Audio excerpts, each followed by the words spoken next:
aqui outra vez, podcast Pinga Fogo, podcast de política do portal Mundo BA. Eu sei que você não enjoou da nossa cara, por isso que a gente está aqui de novo, só por causa de você, meu fofo e minha fofa, eu com minha inseparável bandeira do estado da Bahia, o estado que mais cresce no Brasil. Eu estou falando das coisas... não estou falando necessariamente de política, é um estado maravilhoso, meu umbigo está enterrado aqui, não vai sair mais nunca. O meu de Fábio Alberto, aqui em Itaberaba, e o seu está em Jeremoabo. No pé da Serra da Santa Cruz. É mesmo? É verdade. Você... Nos Alpes Jeremoabenses. É bom que lá não faz calor. Lá não faz calor. Você pode andar sem protetor medo. solar, sem medo. Não tem nada. Zero. Hoje estamos em 3 que não nasceram em Salvador. É verdade. Nenhum dos 3 são soteropolitanos. Quer dizer, eu não sei o secretário. Peraí, respeite, antes secretário, ele agora é comendador. Comendador, né? Comendador. Ele e aquele rapaz da novela que também Alexandre era Nero. comendador. Ele está pareado com Alexandre Nero. Pareador. Espero que não toque fogo em nada, né? Eu espero Ou também. toque fogo hoje no programa é bom. É bom que tem, porque o nome é Pinga Fogo, Pois você é. sacou? Rapaz, Tem que ter o esse negócio. tinha que ser publicitário, né? Eu. Não é você. Eu sou um Fábio Alberto, você fenômeno. para mim está entre as 10 inteligências do mundo. Einstein, Tá bom. Jean-Paul Sartre, Tá bom. os Não vai pensadores ter- não se modernos, preocupe, não, você que está entre Você eles. já vai ter seu bônus. Depois Que do é de elogio cadê? Que é de cadê? Eu não disse que era Fábio- monetário. Pois Era um então, bônus. Fábio Alberto, você ansioso com esse problema seu de... como é que eu posso falar o problema dele, minha querida Euda Santa Rosa? De ejaculação precoce. Que é isso, Porque ele logo se 2 adianta. minutos de programa já começou falando bobagem? Não, bobagem não, porque você é ansioso. Eu nem pude lhe anunciar Sou o gordo, Rábula, nosso sou gordo, querido. portanto, ansioso. Ele chegou hoje aqui comendo frutas, que ele vai jogar tênis. Ele agora inventou de jogar tênis à noite. Quer dizer, além de lobisomem, ainda joga tênis à noite. Uhum. Né? Então, Fábio Alberto, que bom estar aqui. Rômulo Faro não está entre nós. Nosso querido... Dá Para risada. dar risada. Nosso Vou encostar o querido Rômulo no INSS. editor do Mundo BA não está entre O nós. Bulldog. Rapaz, pare com isso. Eu tomou um processo de ação. Vai mesmo, vai mesmo, vai mesmo. Mas você tá bem? Rominho, um beijo pra você. Um viu? beijo, meu irmão. Saudade. Você tá bem? Tô ótimo. Como é que passou de fim de semana? Tá feliz que o Bahia ganhou? Graças a Não Deus. é? A gente só não fica feliz com a selvageria que mas aconteceu. é um absurdo. Não, isso aí... Isso é um absurdo. Não vamos nem falar sobre isso. Não vamos porque nem não falar vale a sobre pena. isso. É só uma nota de repúdio mesmo que É. eu acho que é preciso que a gente repense o modo das Nosso organizadas. convidado é Bahia. É? É. Então quer dizer que eu estou numa mesa... Ele é rubro-negro? É rubro-negro. Pô, então estamos em vantagem, secretário. É com muita alegria que a gente vai bater um papo aqui, Fábio Alberto, com o titular da sempre da Prefeitura Municipal de Salvador. Ele já foi diretor de iluminação da Prefeitura Municipal de Salvador. Ele já foi secretário das prefeituras bairro aqui de Salvador. Ele é ex-deputado estadual. Tá vendo que eu estudei a vida dele toda? Mas tem uma coisa que você não sabe. Além de comendador, ele é o quê? Que o primeiro cargo político que ele exerceu. Secretário em Candeias. De quê? Aí eu não vou saber. Aí você tá exigindo de Ação uma... social que tem a ver com a pasta dele hoje. Tá vendo aí que o rio só corre para o mar? Ou seja, 25 anos depois, talvez, né? Verdade. Você voltou pra O pasta. secretário, com um homem jovem, ele começou a trabalhar com 15. Hoje ele está com 40. É verdade. Ele vem de uma família de políticos. É com muita alegria que a gente bate um papo hoje aqui no Pinga Fogo com Júnior Magalhães. Secretário, seja muito bem-vindo a essa maluquice que é o Pinga Fogo. Mas é com muita alegria que a gente vai bater esse papo aqui, viu? Valeu. Obrigado, Matheus. Obrigado, Fabinho. Fábio Lima. Eu chamo o Fabinho assim porque amigo aí de mais de 30 anos, né, de várias caminhadas. É um prazer estar aqui com vocês fazendo esse bate-papo no Pinga Fogo. Muito bem. E o da Santa Rosa hoje está de branco, né? Já estou esperançoso. Não quer guerra com ninguém. Não, ela hoje não quer guerra. Ela veio com o turbante dela o mais bonito que ela Sargenta tem. Hilda. Ave Maria. Sargenta Hilda. Tem mais medo dela que de minha mãe. Tem que ter, tem que ter. A mulher que manda nas redes sociais do Mundo BA A propósito, siga as nossas redes sociais, @siga Mundo BA em todas as redes. Estamos com um material muito bom, inclusive no Instagram. Nossa página tem crescido. Fábio Alberto, né, tem investido e tem que investir mais mesmo, porque nós temos tido muito retorno nas redes sociais, precisamos. Nosso site se acessa mundoba.com.br, se informa, daqui a pouco a gente vai botar ele na tela para saber o que é que está rolando. Muitas coisas rolando na política, época de campanha, tudo e mais um pouco, Fábio Alberto, rolando no mundo do jornalismo, das notícias. As coisas não param e você acessa mundoba.com.br. Tem Instagram, tem YouTube, tem TikTok, tem tudo para você, Spotify, tem tudo para você se informar aqui no portal que mais cresce na Bahia, mundoba.com.br, um produto Fábio Alberto Lima. De Carvalho Lima. De Carvalho Lima. Então, por você ser um menino tão esforçado, que brincava de pogobol na sua infância. Pogobol, brincava de pega-vareta, o meu era verde. Era o verde, né? O seu era o laranja e amarelo. Era verde e azul, verde e lilás. Era. Verde e lilás e o laranja e amarelo. Era. E você era o qual? O laranja e amarelo. O meu era verde. E lilás. E lilás era. Certo, lilás.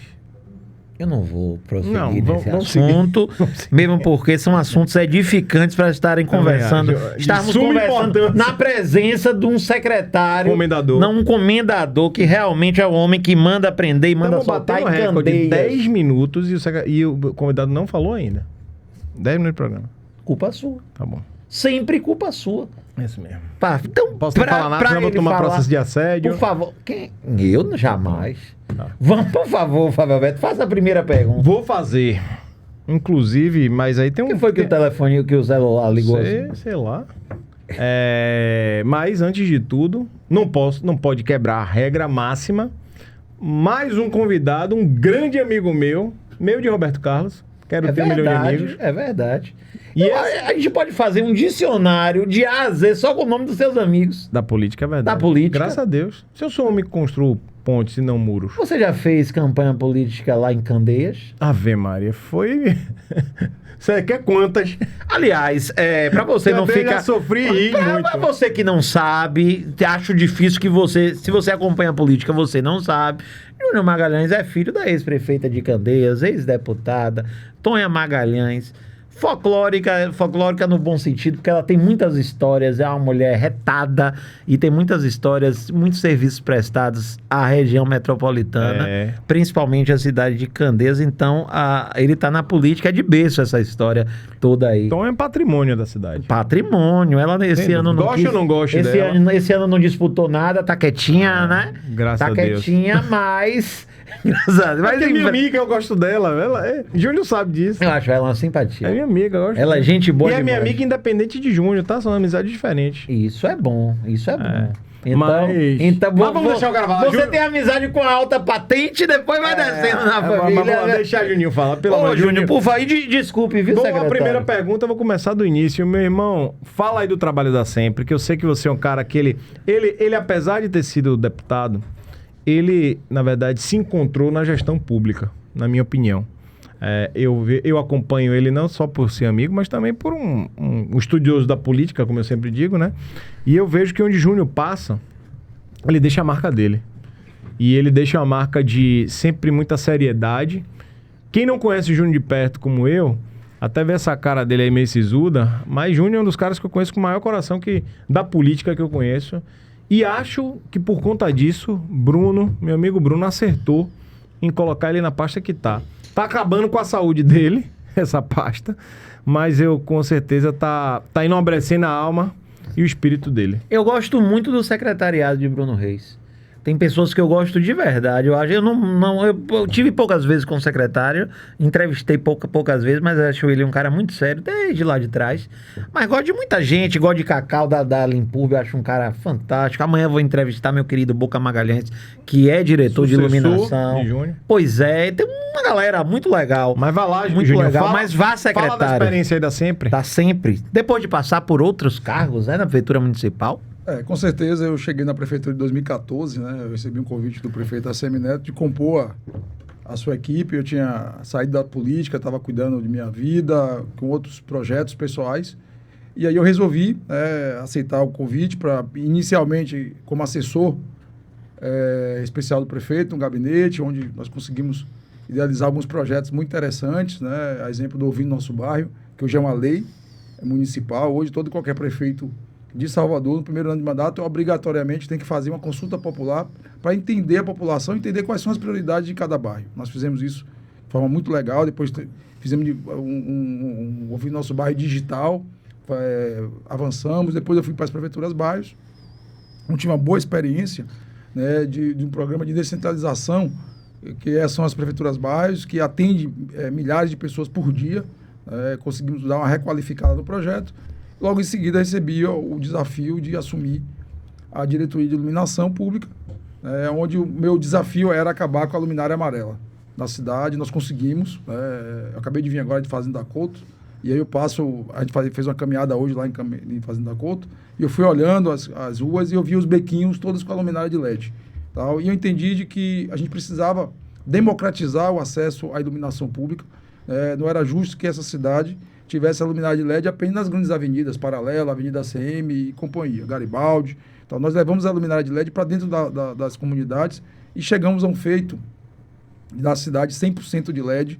Nós somos o único exemplo no mundo que conseguiu se modernizar 100% da sua iluminação pública, sem PPP, sem financiamento, sem empréstimo. A conta está paga, foi apenas com o recurso da COSIP. Nenhuma cidade no mundo conseguiu fazer isso apenas com recursos próprios. A COSIP, para quem não sabe, é a contribuição de iluminação pública. Então, nós fizemos com uma forma muito própria. Então, depois de 5 anos, eu fui ao prefeito e disse, amigo, já cumpri minha missão, 5 anos, está na hora agora de voltar para cuidar da vida. Né? Aí ele deu outra missão mais espinhosa ainda. Já entreguei a cidade 100% de LED, esse era o desafio. A gente fez iluminação de campo, de quadra, de ponto de ônibus. Fizemos grandes natais, né? Conseguimos retomar o Campo Grande. Eram belíssimos os espetáculos no Campo Grande. E aí foi quando o Bruno me chamou para a Secretaria de Promoção Social, Combate à Pobreza, Esporte e Lazer. No primeiro momento eu declinei do convite, eu não queria. Inclusive passamos quase um mês discutindo. Eu disse, não, prefeito, eu não quero. Eu acho que essa pasta, ela sempre teve um olhar muito político. Né? Eu já fui secretário de Assistência Social em Candeias, né? Foi a minha primeira experiência na gestão pública. Fui secretário e Fabinho, inclusive, acompanhava lá também com a gente. Né? E depois eu disse uma frase ao prefeito, disse, meu amigo, em qualquer lugar eu posso errar, mas nessa secretaria eu não posso errar. Diante da minha origem, de onde eu venho, tal, eu não venho de berço de ouro, né? Então, de onde eu venho, eu não posso errar nesse lugar. Minimamente eu preciso fazer alguma coisa por essa cidade, por essa população mais pobre. E aí aceitamos, disse, não, tudo bem, você vai ter as condições de trabalho, eu vou lhe dar as condições. E aí a gente começou. A primeira coisa que me assustou, quando você vai estudar a pobreza de Salvador. Hoje, eu cuido do cadastro único. Meu primeiro desafio era acabar com a fila do cadastro único. Né? Eu achava aquilo muito vergonhoso. E eu dizia assim, se eu não for um secretário que faça grandes coisas, mas eu vou acabar com essa fila do cadastro único. Fui tentar entender, fui ouvir a população. As TVs abriam os seus programas da manhã na porta do cadastro único no comércio. Né? Fomos entender por que era aquela fila. Né?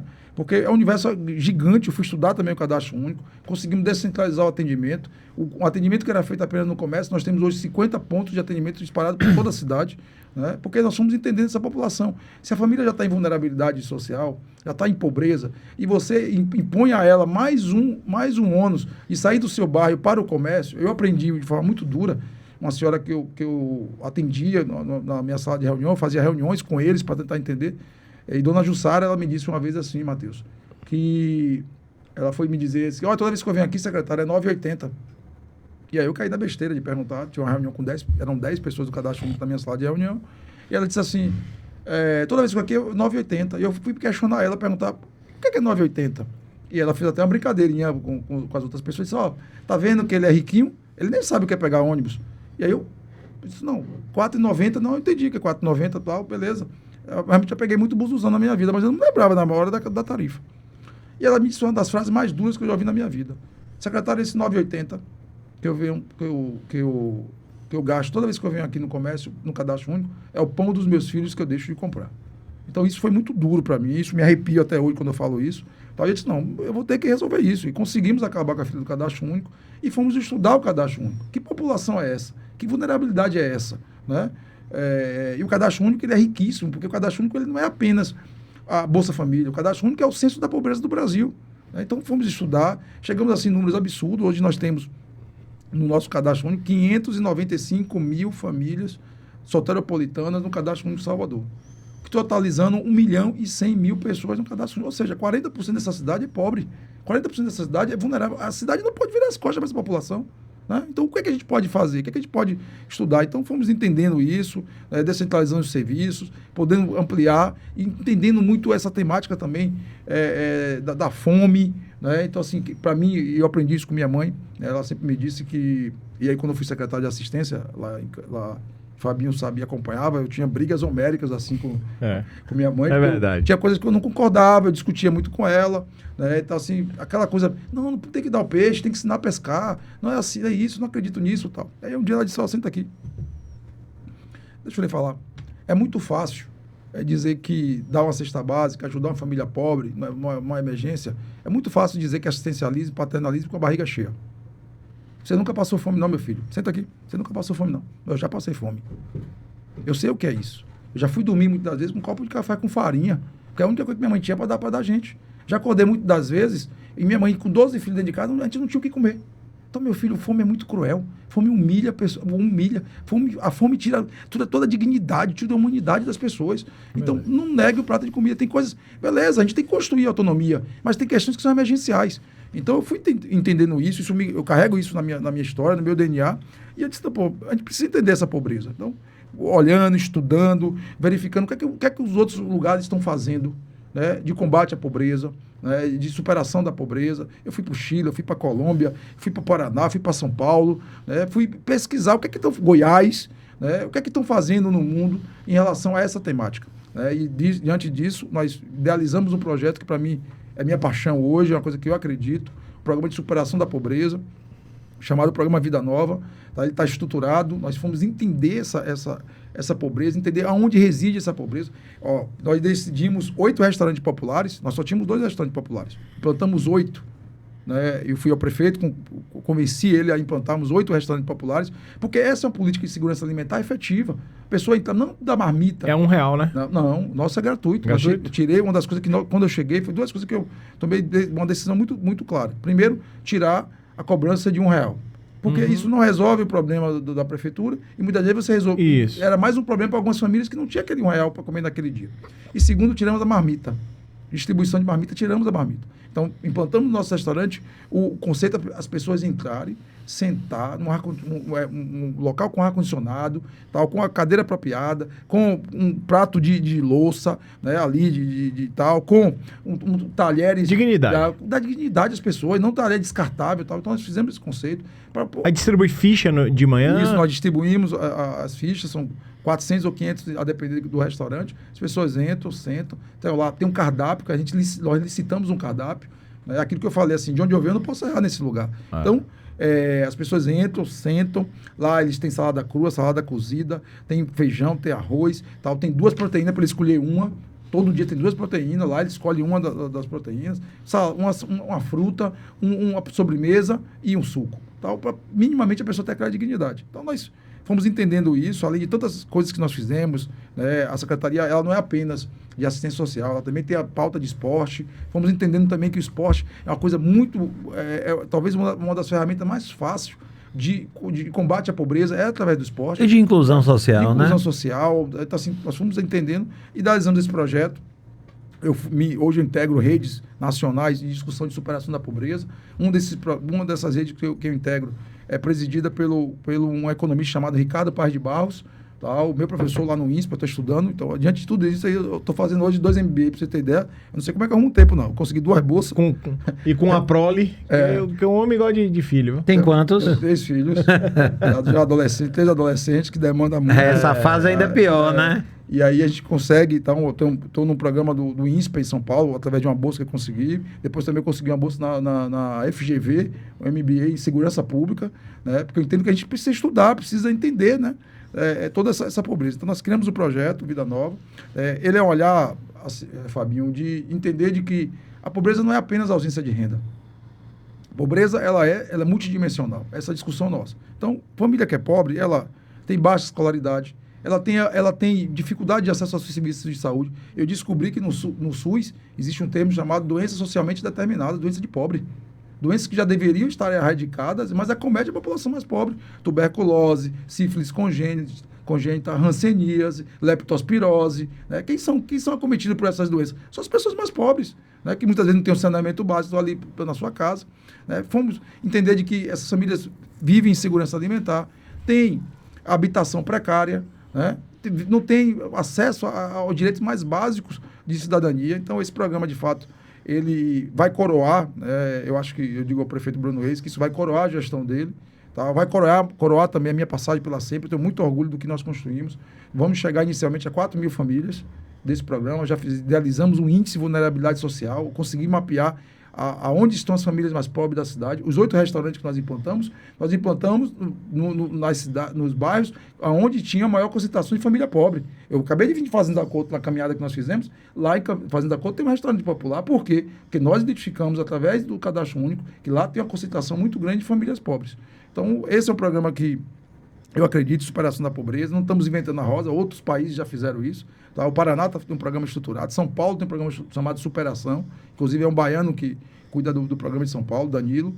Né? Então, a gente tem feito essa conexão. Então, é uma secretaria, como você disse, que é domingo a domingo, né? De muita vulnerabilidade, de muita pobreza. Tá? A gente não vai, eu não tenho ilusão de que a gente vai conseguir resolver todos os problemas dessa população pobre, mas eu persigo a vontade de poder dar minha contribuição. Né? Eu sou muito grato à cidade de Salvador. Eu, como você disse, brincando que em relação a comendador, recentemente eu recebi uma homenagem e eu fico muito sem graça com essas homenagens, porque eu acho que nós somos servidores públicos, nós temos a obrigação. Aquilo que quando eu tirar a nota 10, que meu pai, Tonhão, que você conhece. Tonhão, gente pai, boa. Um abraço para Tonhão aí. Meu pai sempre dizia assim, meu filho... Por que eu vou lhe dar presente porque você tirou 10? É sua obrigação. É sua obrigação, eu trabalho para isso. Tá? Para lhe dar, que você tenha uma condição de estudar melhor do que coisa que eu não tive. Então, o servidor público, para mim, ele é pago para isso. Então, não está fazendo nenhum favor à sociedade. O nome já diz, né? Servidor, é para servir. Agora, antes de a gente entrar até um pouquinho, porque esse daqui está se coçando para falar de política, viu? Tô logo lhe avisando. Vai falar. Mas tem um programa que eu acho que você fez. Eu, como sou um homem regenerado e sou um desportista agora, né? Graças a Deus. Deus faz milagres na vida das pessoas. Opera milagres. Continua operando, graças a Deus. E aí, eu me lembro muito daquele programa que você... do esporte, que envolve os clubes da cidade. Eu queria que você contasse um pouco dessa experiência, que eu acho que é um troço que os clubes a gente terminou na sociedade, desde a nossa infância, né? Sei lá, 30 anos atrás, 25 anos atrás, 40 anos atrás, onde os clubes sociais gozavam de alguns direitos e nada, assim, era coisa da época e tal, e que o mundo foi mudando, né? E assim, Júnior teve um olhar de tentar harmonizar essa relação e trazer os clubes para uma realidade junto da prefeitura por conta da isenção de imposto. Eu acho essa história de clube social, a gente que é do interior, lá em Itaberaba tinha um clube social que hoje em dia infelizmente não tem mais. Mas tem uma ABB lá, não? Mas tem uma ABB. Mas eu tô dizendo, o clube social de Itaberaba, antigamente, eu nem peguei esses tempos áureos, era mais coisa de minha mãe, mas que os carnavais de Itaberaba começaram nos clubes sociais. E de todos os lugares de cidades menores, os carnavais começavam nos clubes sociais. Depois que começou essa história de micareta, com trio elétrico, você ganha a rua. Eu acho uma verdadeira pena que a gente tenha poucos clubes sociais, porque eu acho que é um lugar de uma convivência tão bacana, sabe? Eu acho. E a questão do esporte. E sempre. Porque, na verdade, é o baiano de tênis. O baiano de tênis, a ABB, tudo isso, né? Estamos vivendo os 110 anos, agora, agosto, 110 histórico anos Clube Baiano do Clube Baiano de Tênis. Eu, inclusive, participei do torneio de tênis no sábado, meu filho no domingo. E sexta-feira vai ter o baile preto e branco, com Márcia Freire. E você estará lá, curtindo o Carnaval das Antigas. Um abraço para o presidente, toda a diretoria, Marcelo Angel e a diretoria. Maravilha. Na verdade, nós criamos um programa chamado Salvador Social Clube, que é uma parceria com os clubes sociais da cidade. Nós fomos entendendo, né, que o esporte ele é uma ferramenta potente de inclusão social, de transformação social. Conseguimos, criar uma lei, criamos um sistema municipal de esporte na cidade. Nós somos uma das poucas capitais, cidades do Brasil, que tem um sistema público municipal de esporte. Nesse sistema, nós criamos vários projetos, Bolsa Atleta, que era um sonho da população soteropolitana. Tá? Ontem, sábado, eu tive um encontro com o prefeito Bruno Reis, com os atletas.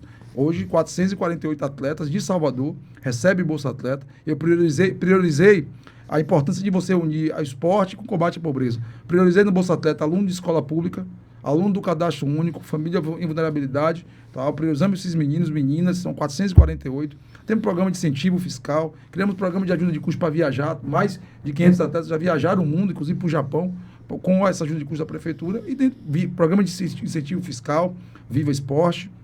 E dentro disso pegamos o Salvador Social Clube, que é o quê? A prefeitura dava um desconto de IPTU para os clubes sociais de 85%. Tá? Isso foi uma forma, como o próprio Matheus colocou, a importância de se manter vivo os clubes sociais, que é a memória da cidade, a convivência social. Tal.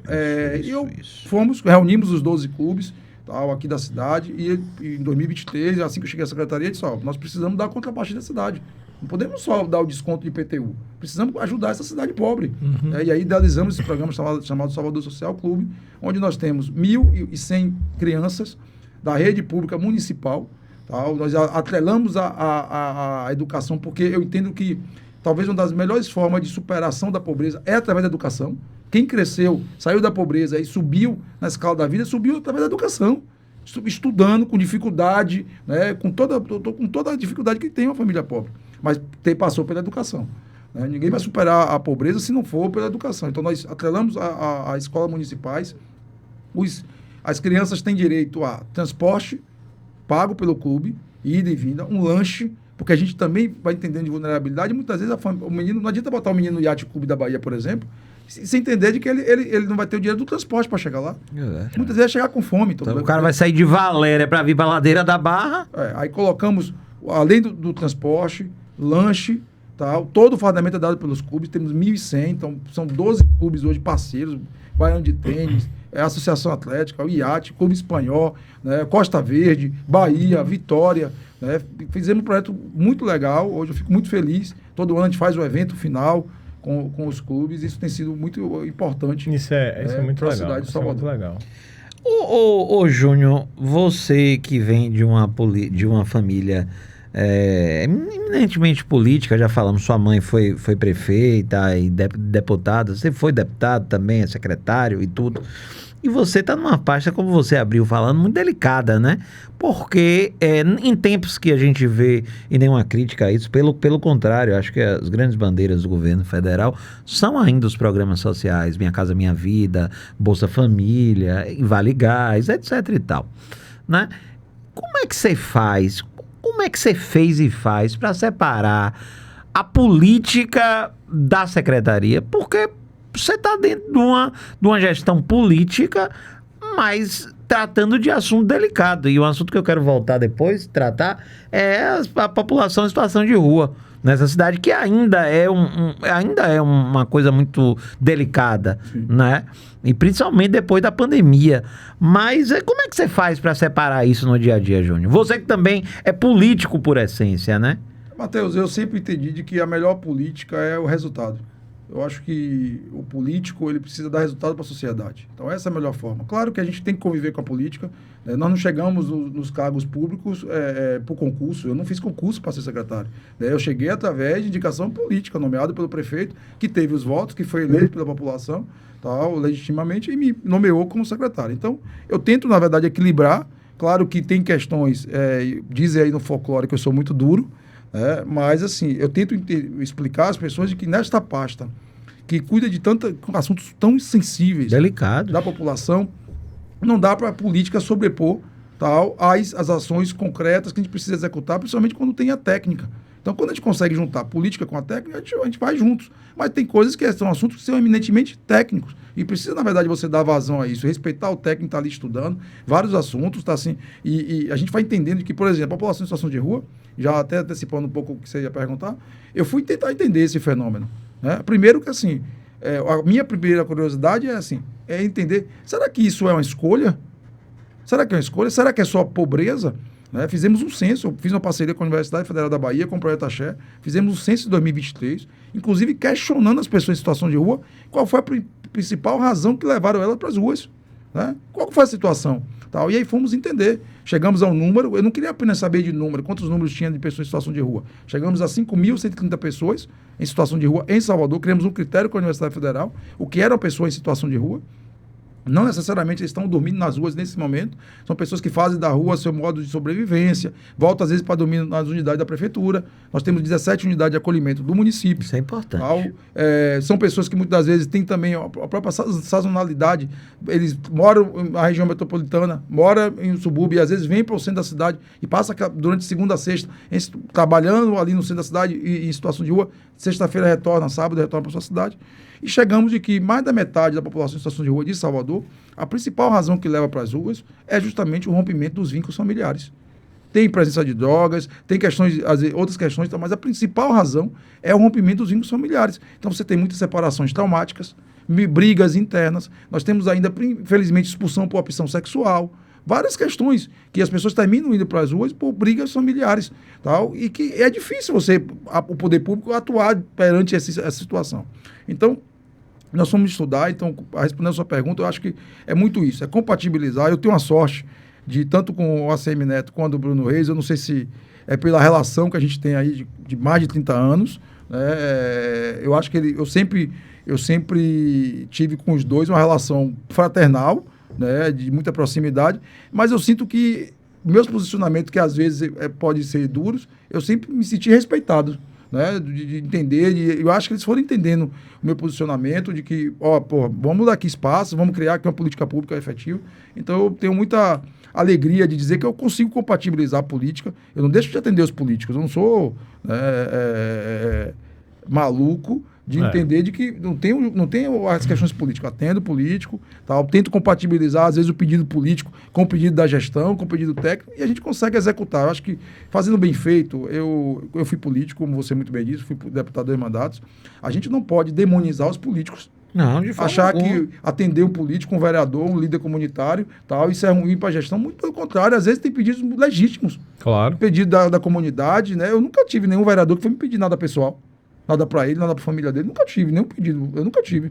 Todos os pedidos são pedidos da comunidade, pleitos legítimos. Então, eu acho que é muito isso. É a gente não demonizar a política, tal, entender de que a política pode contribuir para a gestão, mas também tem momentos também que os políticos precisam entender que a gestão precisa seguir. Independente do seu pedido político, a gestão precisa seguir. Eu acho que é muito o equilíbrio aí que a gente precisa fazer.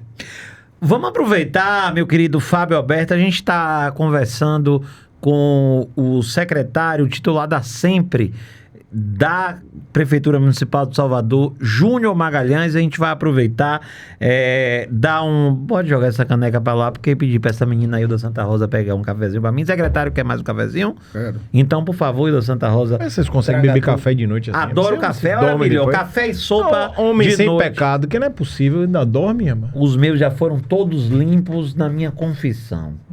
Que é diária praticamente para limpar, né?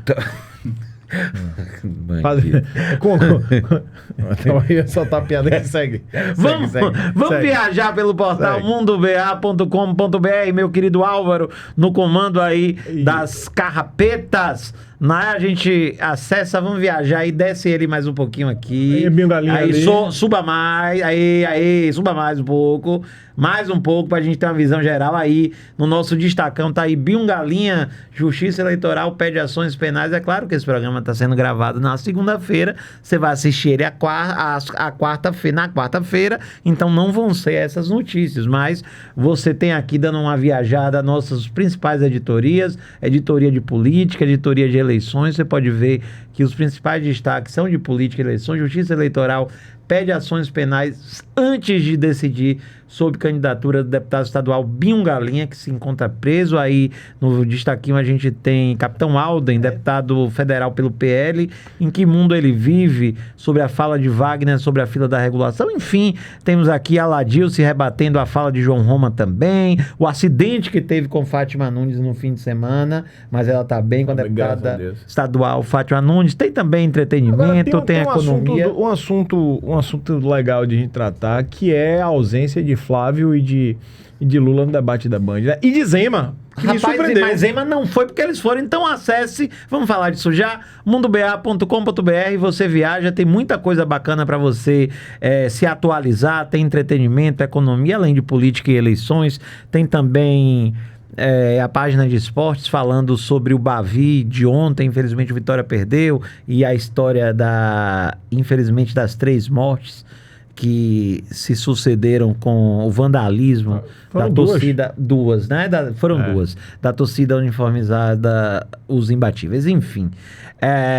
mundoba.com.br, também siga as nossas redes. Rapaz, essa história do debate, eu vi um pedaço, mas eu achei, sabe, Fábio Alberto, eu se fosse a Band, é claro que há um investimento, é claro que há uma abertura de horário, o Ibope foi pífio, como eu soube, mas assim... Geralmente né? Geralmente é. Num domingo é aquele dia que a gente só liga a televisão. Meu amor, a gente só ligo pra ver Fantástico, porque eu gosto, porque jornalista se interessa por jornalismo, né? Ou então pra ver um filme. Domingo eu quero mais, enfim, ficar de boa, mas... Essa história do debate, eu achei o seguinte, eu faria, e estava até falando isso no programa mais cedo com o Zé Eduardo, eu faria o seguinte, se eu fosse o diretor da Band, olha, Lula avisou com uma semana de antecedência que não ia, Flávio Bolsonaro disse que não iria também, eu cancelava o debate. Matheus, mas seria um desrespeito com os outros candidatos. Mas veja bem, eu seria mais Duralex, Sedilex nesse negócio. Ou vai todo mundo ou não vai ninguém nessa bagaça. Eu tô de acordo.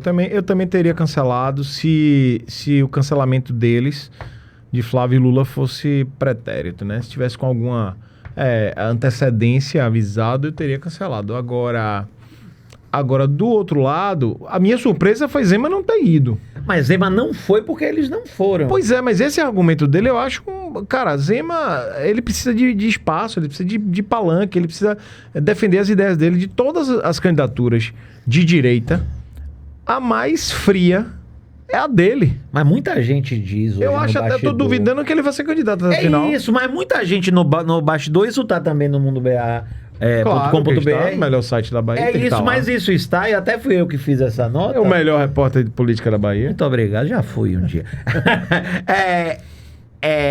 Que muitos integrantes da campanha e até de campanhas adversárias disseram que essa não ida de Zema ao debate é praticamente uma desistência dele que já concorrer.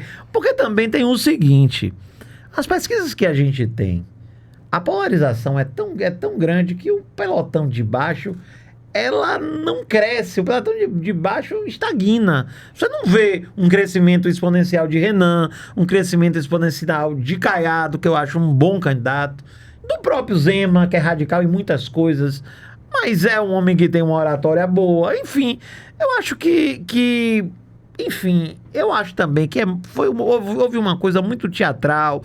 Renan levou 2 fraldas para dizer que Lula era fujão, que Flávio era cagão, enfim, essas coisas que acho que são desnecessárias para o debate. Mas eu faria nessa, como a TVE fez. Jerônimo avisou que não poderia ir porque tinha uma agenda no mesmo dia, o evento foi cancelado, porque foi acertado isso anteriormente. Se nenhum candidato fosse, se um desistisse, não haveria debate. É óbvio. Senão viraria um monólogo. Exatamente, porque a gente só tem, aqui no nosso caso é muito especial, a gente só tem 3 candidatos. Você acha o que, Júnior? O debate numa emissora de TV contribui para a democracia? Em que medida? Eu acredito que sim. Eu acredito que, principalmente no cenário que a gente vive de desinformação, muito grande, onde tudo vira fake news. Eu acho que o debate é a oportunidade que a comunidade, que a população tem de entender o seu candidato, ver as ideias de cada candidato, eles debaterem entre si de forma respeitosa, né? Eu acho que o debate ele ajuda, sim, é importante para que a população possa formar a sua opinião sobre a escolha livre do seu candidato, sem amarra, tá ali. Eu acho que poucos momentos, porque quando você começa o programa eleitoral, cada um vai fazer a sua propaganda, cada um vai fazer apresentar suas qualidades, né? Mas no debate tem, de fato, aqueles espaços, acho que os próprios temas, né, que interessam a população, tem perguntas feitas pelos jornalistas, que são livres, então eu acho que é um momento, sim, na minha opinião, contribui para o debate, contribui para a decisão do eleitor. Se você olhar as pesquisas, tem um percentual muito grande de indecisos ainda. Tanto para nível para presidente quanto para governador aqui na Bahia. E para o Senado também. Para o Senado, então, assim, todas as esferas. Para deputado federal e estadual, nem se fala. Um nível, você perguntar hoje, as pessoas, às vezes, na nossa própria família, pergunta que as pessoas vão votar e não tem candidato. Então, eu acho que o debate é a oportunidade dos candidatos se apresentarem, se a população conhecer e poder escolher o seu candidato. Eu estou de acordo também. Eu acho que o debate ele é fundamental para a democracia.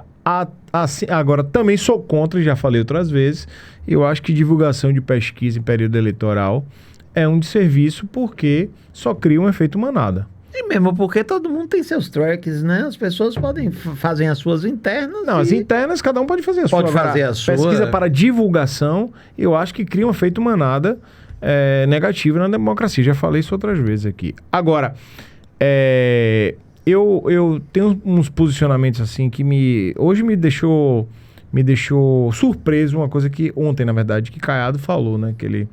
Que eu achei, até botei no meu Instagram, que eu achei uma irresponsabilidade intelectual. Que ele disse, se eu for presidente eu vou propor um projeto de lei que os candidatos são obrigatórios, é obrigatório, do mesmo jeito que o voto é obrigatório, o candidato é obrigatório participar do debate. Cara, governador, você sabe que não é assim que funciona. Já imaginou se todas as emissoras de TV, todas as emissoras de rádio resolverem fazer esses debates? Os candidatos vão ser obrigados a participar de todos? Isso não existe. Isso aí a própria agenda, a própria agenda comporta. Eu fiquei surpreso e Caiado está propondo isso. Se fosse Renan propondo isso, tava dentro do jogo. Agora, Caiado, eu acho que você se emocionou aí, meu irmão. Não, e existe uma coisa do seguinte, a gente sabe que para quem tá na frente no governo, a ideia é como o presidente Lula vai fazer. Eu acho que ele não vai a debate algum, nem o da Globo. Ele vai a essas Sobretudo Lula, que ele é o alvo de todos. Ele vai ser apedrejado no sentido no sentido do debate. Vai todo mundo em cima dele. Então o que é que ele faz? Ele vai evitar e ele não vai. Ele não vai. O governador Jerônimo está até indo. Eu acho que disse que parece que vai. Ele não tem ido. Ele inclusive vai amanhã. E você vai ver esse programa na quarta, mas a sabatina vou lhe fazer, mas como é seu amigo e é nosso amigo, vou lhe pedir uma parte para fazer essa propaganda gratuita. Amanhã tem sabatina de Jerônimo na Baiana FM, não é? Mas é sabatina, não é debate? É isso que eu tô dizendo. Ele está indo às sabatinas e pelo que eu vi e eu soube, ele vai participar. Agora a gente só tem mais um debate, que é o debate da Globo, que é o final, é às vésperas da eleição. Acredito que o governador vá. Eu acho que vai ser bom para a democracia, vai ser legal. O debate da Band eu achei muito modorrentozinho, mas tiveram algumas partes legais. O debate da Globo, a Globo ainda é a maior emissora de TV aberta do Brasil, né? E a TV Bahia... A ausência num debate da Globo é algo... vai ser inédito mesmo, eu não me lembro. E a gente está falando de um colégio eleitoral respeitado, de um estado com 417 municípios. É importante, acho que é importante que todos compareçam. Mas falando em pesquisa, falando em debate, Júnior, eu quero a sua avaliação técnica e de quem convive com a política diariamente. Qual o cenário que você prevê para essas eleições? A gente sabe que apertado vai ser. As pesquisas mostram que vai ser quem tiver uma maior sobe na parede. Segundo turno, muito provável que a gente não tenha. Mas o que é que você acha dessas eleições? Você acha que Neto vai ter mais tranquilidade ou ele vai ter que trabalhar dobrado em relação a 22? Eu acho que não tem eleição tranquila, né? A eleição precisa se trabalhar, né? Eu vejo com bons olhos, acho que o cenário hoje favorece a um sentimento de mudança. Primeiro que a Bahia, historicamente, tem os seus ciclos, né? Eu estava na Assembleia em 2006, quando nós perdemos as eleições para Jacques Wagner, né? Depois de 20 anos do carlismo. Nós tivemos em 86 a eleição de Valdir, né? Depois também de 20, naquele período. Então, eu acredito que eu entendo que é o ciclo dos 20 anos. Naturalmente, é um cansaço, né? Nem todas as demandas em 20 anos foram resolvidas. Então, tem demandas não resolvidas, não atendidas, tal, que são cobradas nesse momento pela população, né? Então, não é um mandato apenas, né? Temos também uma eleição de alguma forma plebiscitária, porque a população vai ter a oportunidade de avaliar o governo do atual governador, né? Então, de avaliar que se está positivo ou não está positivo. Então, acho que só tem 2 candidatos, na terceira via, o terceiro candidato não pontua praticamente. Então, praticamente é uma eleição de aprovação ou não do atual governo. Então, eu vejo que, para a Semineto, o cenário está extremamente positivo. Nós, na eleição passada, nós ganhamos em Salvador com a diferença muito grande, mas nós perdemos no interior, principalmente nos municípios menores. Então, na somatória, acabou que a gente perdeu no segundo turno no interior. Então, hoje eu vejo que no interior a gente tem um Zé Ronaldo mais motivado na campanha, sem sombra de dúvidas. Tá? Nós temos figuras, a exemplo de Zé Cocá, que na chapa... Que agrega? Agrega, sim. Ele é um líder ali da região dele, é um cara que foi presidente da UPB, então ele conhece o interior da Bahia. Nós temos o Nelson Leal, foi presidente da Assembleia, está hoje também trabalhando na coordenação da campanha. Né? Temos o Reinaldinho, que foi prefeito de Xique-Xique. Teve aqui. Está aqui também. Temos o Marcelo Pereira, que foi prefeito de Governador Mangabeira. Então, nós temos um time hoje do interior, assim, reforçado, que em 22 nós não tivemos isso. Né? Eu fiquei mais aqui em 22 e agora também mais na eleição em Salvador, né? Participando aqui do dia a dia de Salvador. Mas eu estou vendo que, primeiro que Salvador, eu vejo um cenário extremamente positivo. Eu vejo as caminhadas que nós temos feito, que a população tem entendido. Eu acho que tem pontos de desgaste muito grande do atual governo, e 2 deles eu acho que nos aflige muito. Eu tenho filhos adolescentes, então os meninos começam o período que nós já vivenciamos isso, né, da adolescência, de festa, o nome hoje chique, Fabinho, é resenhas. Resenha, agora é assim. Resenha para de outra coisa, né? Mas o nome deles agora é as resenhas, né? Tal, e aí a gente fica preocupado, né, porque esse assunto hoje nos preocupa muito, que é a questão da segurança pública. Né? Então, esse é um assunto que, independente de questões políticas, partidárias, infelizmente, os nossos números são muito ruins. Não dá para a gente achar que... eu acho que é muito isso. Eu fui estudar alguns dados do Estado também, a nível mais técnico. Então, você pega a taxa de analfabetismo da Bahia. Nós somos uma das piores taxas do Brasil de analfabetismo. Nós não reduzimos isso. Então, 20 anos de poder. Nós temos hoje, o nosso IDEB hoje é vergonhoso. Então, o que a gente tem vivenciado hoje, no que pese, criou escolas assim, escolas assadas, assim, mas os números não têm traduzido essa qualidade do ensino. Nós estamos nas últimas posições hoje na questão do IDEB. Na questão de segurança pública, todos os índices de avaliação da segurança pública, a Bahia está em primeiro. Né? Mortes letais, mortes violentas, né? Feminicídio. Né? Então, tudo isso, assim, o que é que está acontecendo? Então, eu acho que a população está entendendo isso. Então, eu acho que a saúde, não dá para a gente não falar de que há problemas de gestão, né? Em relação à fila da regulação. Eu não gosto de politizar esse assunto. Quem me conhece sabe, eu não gosto de politizar esse assunto. Acho que o assunto é tão brabo, porque eu já vivenciei isso, inclusive de amigos nossos. Quantas vezes a gente tem cards familiares mandando para o WhatsApp, pedindo para um socorro, para ajudar na regulação, porque não está aguentando com o familiar, e muitos, infelizmente, vieram a óbito. Então, eu acho que o governo atual tem fragilidades absurdas, está muito fragilizado, não adianta. E aí, Matheus, quando em 2006... tinha me elegido no primeiro mandato, nós fomos para a segunda, na minha primeira reeleição, eu estava ali no fronte na eleição de Paulo Souto. A gente não enxergava aquela derrota. Eu não enxerguei aquela derrota. É porque Paulo Souto dormiu eleito e aqui acordou perdendo perdida. Eu não enxerguei aquela derrota. Então, nós tínhamos 390 prefeitos. Naquela eleição, a gente tinha 390 prefeitos. Né? E nós perdemos a eleição para governador. Então você acha que é a história da insatisfação mesmo? Eu acho que, assim, o voto de governador, ele tem uma certa independência dessa história do prefeito. Claro que o prefeito é importante na eleição. Quanto mais está. Então, quando a população quer mudar, claro que você pode dizer assim, mas é porque ele está envolvido aí, é paixão e tal. Eu estou sentindo ontem eu passei o dia todo aqui nas ruas, estava lá no Barradão, inclusive, também, com o nosso trabalho político. Fui fazer o trabalho político nosso, tal. E eu conversando com muitas pessoas que eu fui encontrando, eu acho que tem um desejo de mudança.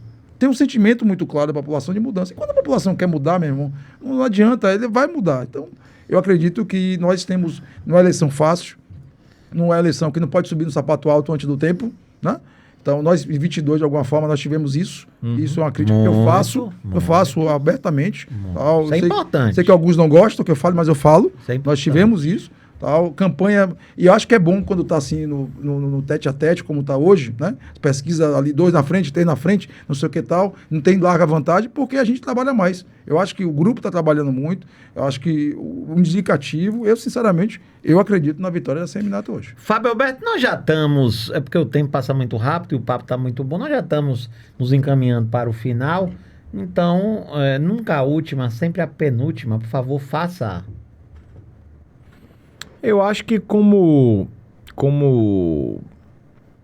a pergunta que eu queria fazer é uma pergunta um pouco mais ampla, que teria a ver com as questões nacionais, né? Os impactos dessa eleição nacional. Como é que você, que sempre, Júnior, teve presente nas campanhas aqui, essa coisa do efeito Lula, né? E a gente sabe que 22 teve o voto Lula Neto. Isso esse movimento é clássico, claro, e todo mundo confirma. Eu imagino que do lado do governo devem estar criando vacinas para isso. Sejam vacinas de retórica, discurso, sejam vacinas até legais, né? Já ocorreu uma ação aí de um candidato da base de Neto que usou Lula, enfim, já tem medidas judiciais no TSE. Foi o ex-prefeito de Jacobina. Ele mesmo. Como é que você que é um cara que tem relações com o interior, né? Sua família tem relação com o Oeste, sua família vem também de Candeias, aqui do Recôncavo, da Metropolitana, daquela região ali muito importante para o estado, que é a região do petróleo, né? Como é que você vê essa questão de Lula?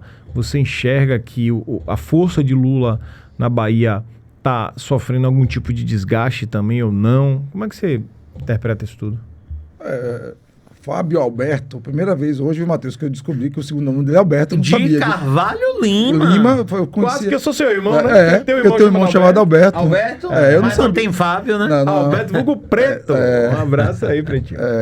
Então, assim, primeiro que a eleição de 2026 não tem um Lula igual a 2022. Está muito claro, né, a nível nacional e nem na Bahia. Eu acho que há uma certa enfraquecimento, né, da figura de Lula de 22. Tem influência na eleição da Bahia? Tem, sim, não tem, é inegável. Tá? Mas há também um voto independente, porque eu acho que o eleitor vai percebendo de que ele pode escolher livremente votar em um presidente de um partido e votar em um governador de outro partido, como também ele vota em um deputado de outro partido, senador de outro partido. Então, eu acho que o eleitor vai, na minha opinião, assim, com todo o respeito a quem pensa o contrário, isso é maturidade política. Né? Você vê o eleitor que ele consegue enxergar de que por partidos antagônicos eu consigo votar em um presidente de um partido e um governador de outro partido, não deixa de ser uma maturidade política. Então eu acho que Lula hoje não é o mesmo Lula de 22. O Jerônimo, ele era, em 2022, desconhecido da população, ele vinha como secretário de Educação, mas ele veio muito em função do número. Tal, era Lula, tal. Então eu acho que eu já tenho visto esse movimento do Lula Neto. Eu acho que ele vai se repetir, sim.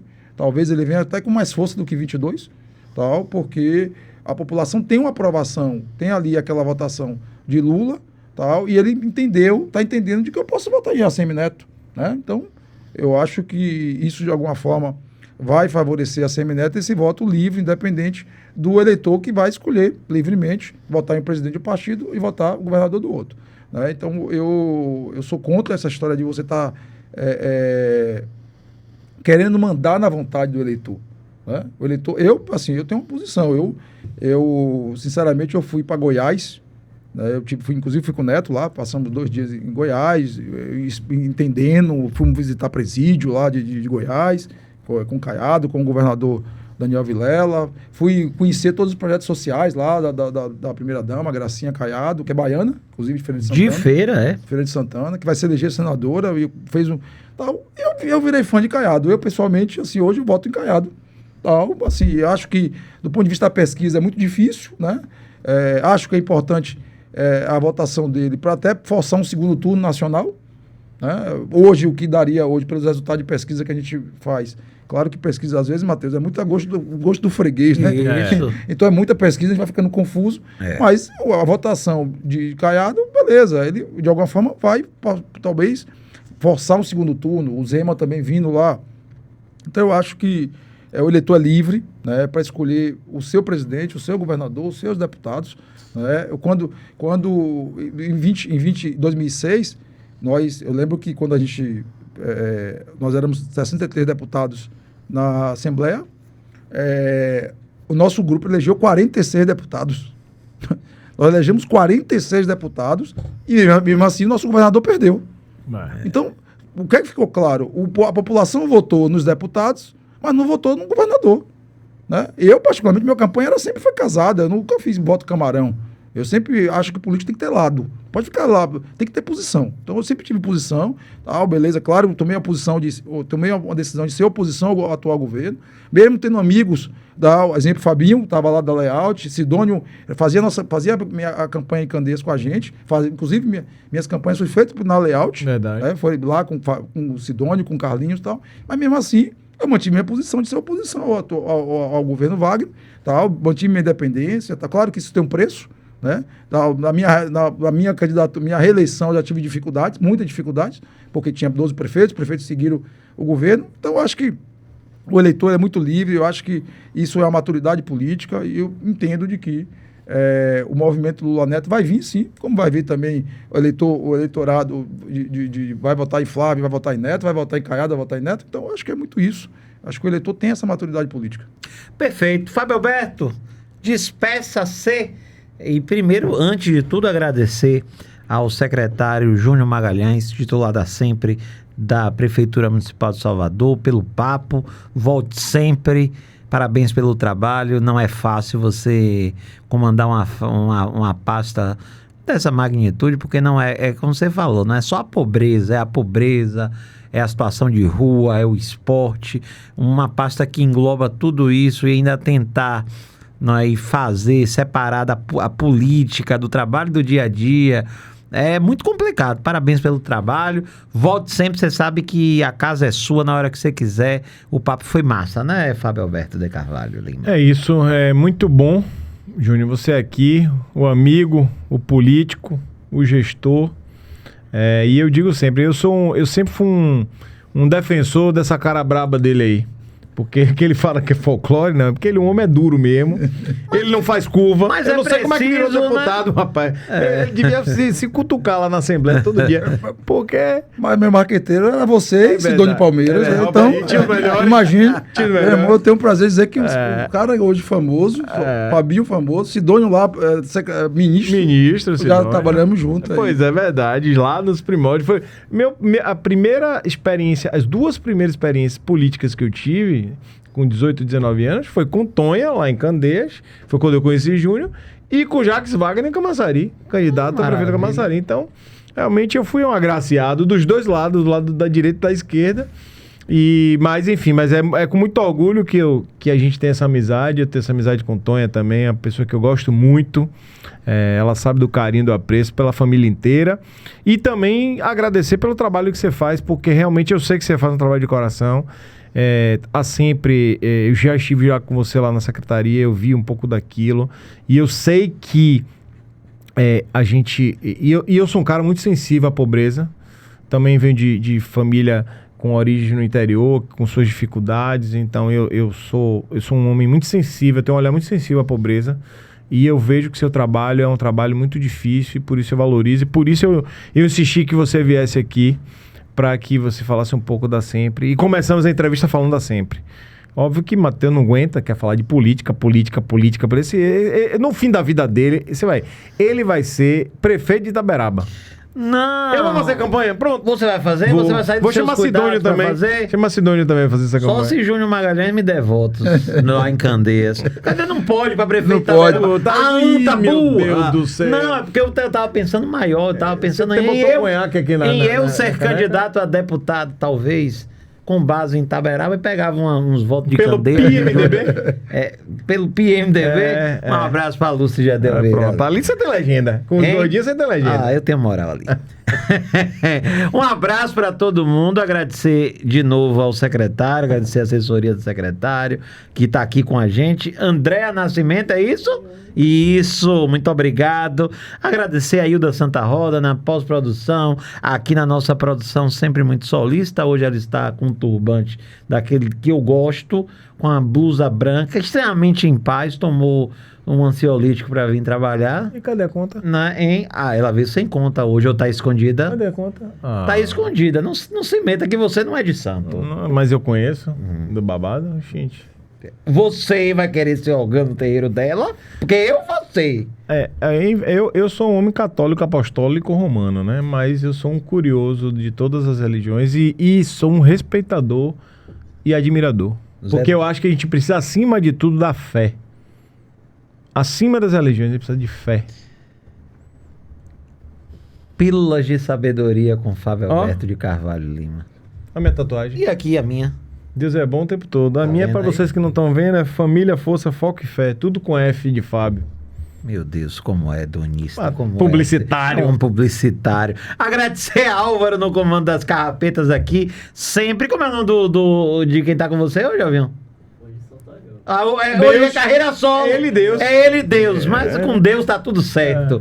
E agradecer a você, aos estúdios 585, né? Nosso querido Léo Rossi, sempre muito querido. E a você que ficou com a gente até agora, muito obrigado. Lembrando que você, se você não assistiu, assista os episódios anteriores. Nosso querido Júnior Magalhães citou Reinaldinho Braga, ele foi nosso penúltimo episódio, o último antes de junho, não é? Assista a Reinaldinho Braga, não é? Tem outros e outros lá, nós temos a edição 3.3 hoje, não é isso, Ildinha? A Idade de Cristo. Você tem mais, se você não assistiu os outros 32, pode assistir, que estão muito bacanas. Se você não curtiu, curta, compartilha, hype, pra gente crescer o nosso número de seguidores e nossos vídeos chegarem a um maior número de pessoas, que nosso alcance aumente. Acesse mundoba.com.br e você já sabe que qualquer coisa grite, a gente estará aqui semana que vem, como sempre, à sua disposição. Agradecendo a todo mundo e principalmente a ele, com a proteção dele dos orixás de luz, guardado, resguardado e salvaguardado pela força de Deus sempre. A gente volta semana que vem. Tchau.